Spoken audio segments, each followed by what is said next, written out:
Mes très chers compatriotes, en ce moment difficile où le monde fait face à un défi existentiel, nous devons redoubler d'efforts, de solidarité et de vigilance, d'autant plus que l'état de délabrement avancé de notre pays, l'insécurité à l'Est, l'absence de leadership au sommet de l'État et la faillite de nos institutions accentuent les difficultés que nous avons à faire face à la menace du Covid-19.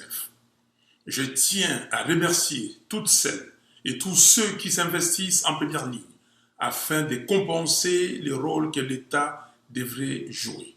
Je pense ainsi au personnel de santé mobilisé dans la riposte qui souffre d'un manque cruel de moyens pour accomplir leur mission, aux mouvements citoyens qui prennent à bras-le-corps leur rôle de proximité, aux associations locales et internationales sans lesquelles beaucoup de nos compatriotes seraient dans une plus grande précarité, à la communauté internationale pour sa solidarité, enfin aux femmes et aux hommes de foi pour leurs prières et leurs intercessions. Je présente mes condoléances les plus attristées aux familles endeuillées par cette pandémie. Il est impérieux que l'équipe de riposte soit renforcée pour améliorer la prise en charge des malades.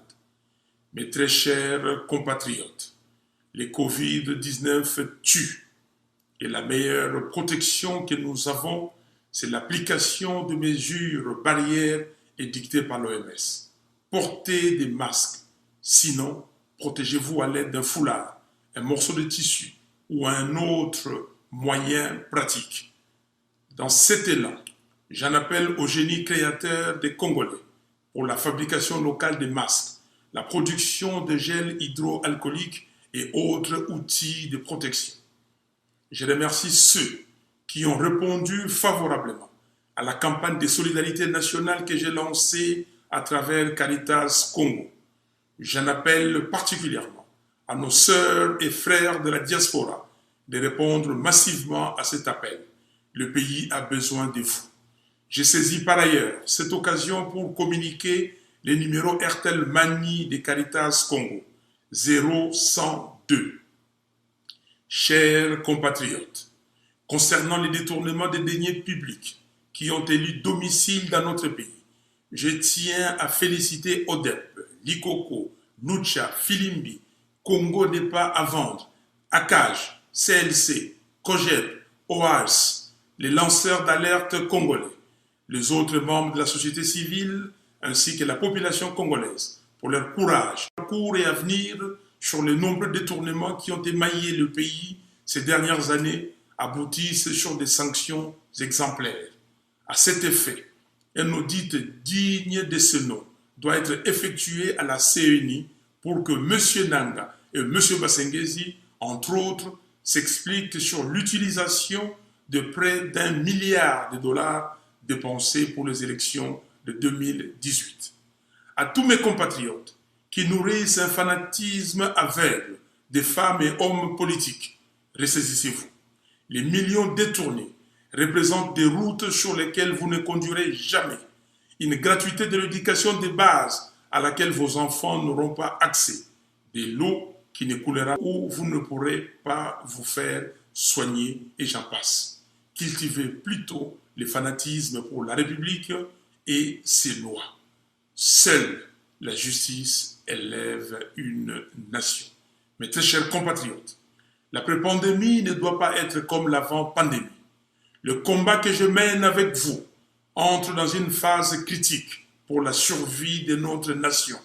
Et les épreuves actuelles nous offrent l'opportunité de montrer notre détermination pour le vrai changement afin de bâtir un Congo fort, digne et prospère. La confiscation de la souveraineté du peuple a montré ses limites. On ne bâtit pas un pays sur le mensonge. Chaque mensonge contracte une dette à payer à la vérité. Assurément, la gestion saine de la chose publique demeure la dernière préoccupation des alliés qui ont planifié et exécuté l'escroquerie électorale de décembre 2018. Et que nul ne soit dupe. La responsabilité personnelle de M. Félix Tshisekedi est aussi engagée dans la gestion de son programme de 100 jours et dans les dossiers de 15 millions de dollars. En effet, la responsabilité politique ne se délègue pas.